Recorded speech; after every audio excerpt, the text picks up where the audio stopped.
Hey there and welcome back. Today we are making homemade fried onion rings. Here's a pic of our ingredients, but please make sure you check the description box for details. We're going to get started with making our buttermilk. If you have it on hand, go ahead and skip this step, otherwise keep following along. Alright, fill a liquid measuring cup with a little under 1 cup of milk. Now pour in about a tablespoon or 2 of vinegar. Mix the milk and vinegar and set aside until it begins to curdle. Moving on to our dry mix, measure and pour 1 cup of flour into a medium-sized bowl. Now add half a cup of cornstarch and a half a teaspoon of baking powder into the bowl as well. To season our flour, today I'm using ground pepper, smoked paprika, onion powder, garlic powder, and some seasoning salt. Your onion rings are going to taste like the batter, so this step is very important to season your flour thoroughly. Now give the flour a good mix until all the seasoning is spread throughout. Here's a quick look. For the coating, I'm going to be using both Panko and Italian breadcrumbs. You could also use crushed croutons if you'd prefer. Stir it until they are evenly combined. Here I have a large onion and I'm going to cut it slightly uneven. I'm saving the bigger half and I'm using the small half to use today. Slice the onion into smaller sections of your liking. I've cut mine in thirds. Now take each section and gently push the middles out. Now the smaller ones I like to keep together, but the other ones I just separate layer by layer.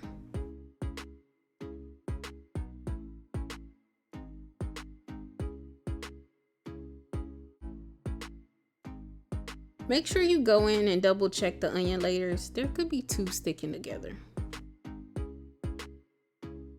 Now that that's done, let's get on to our coating process. Dip each onion ring into the seasoned flour and then shake off the excess.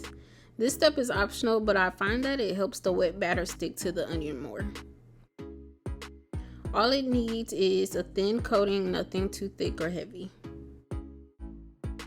Repeat this until all the onion rings have a flour coat to them. Here's how they should look.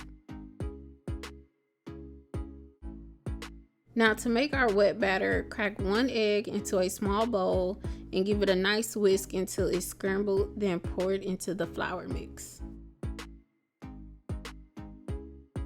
Now go ahead and pour all of your buttermilk into the flour as well.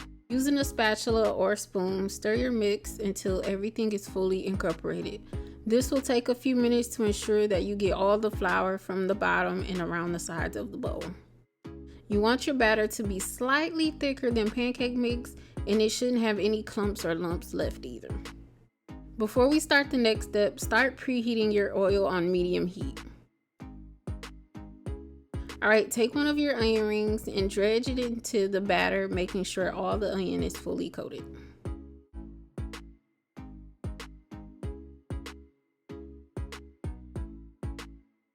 Once you're done, immediately dip the wet onion into your breadcrumbs and toss it a few times to ensure it's fully coated.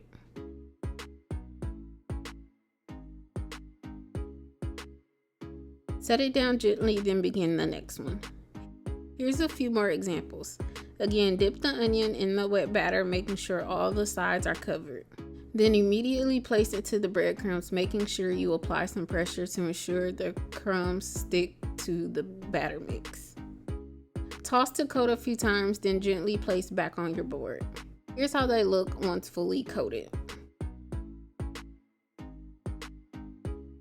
Alright, now here I have my drying station all prepped with a wire rack on top of paper towel lined sheet and some tongs. You don't want the onions sitting in their own oil when they're done. It will cause them to get soggy, and we don't want that. We want crispy, crunchy onion rings.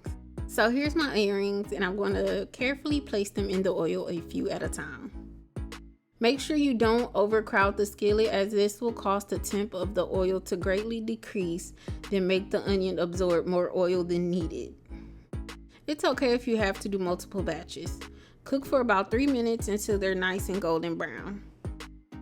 You may or may not need to flip them depending on how much oil you used, but I'm going to flip them to make sure that they get fried evenly on both sides.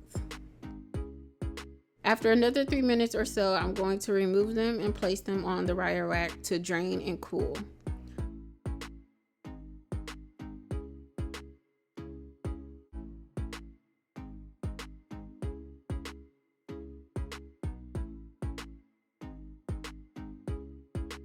All right, now I'm going to start my second batch.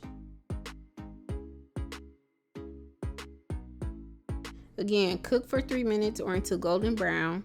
Flip and then cook again for another 2 to 3 minutes or so, and then drain on the wire rack.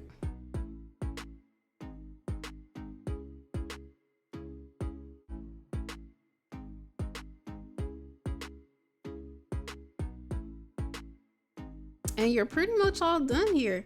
Once they're slightly cool and the oil is done draining, go ahead and you can sprinkle them with some more seasoning or salt and go ahead and enjoy them. Here's how mine look plated. If you like this recipe, please like, share, and subscribe.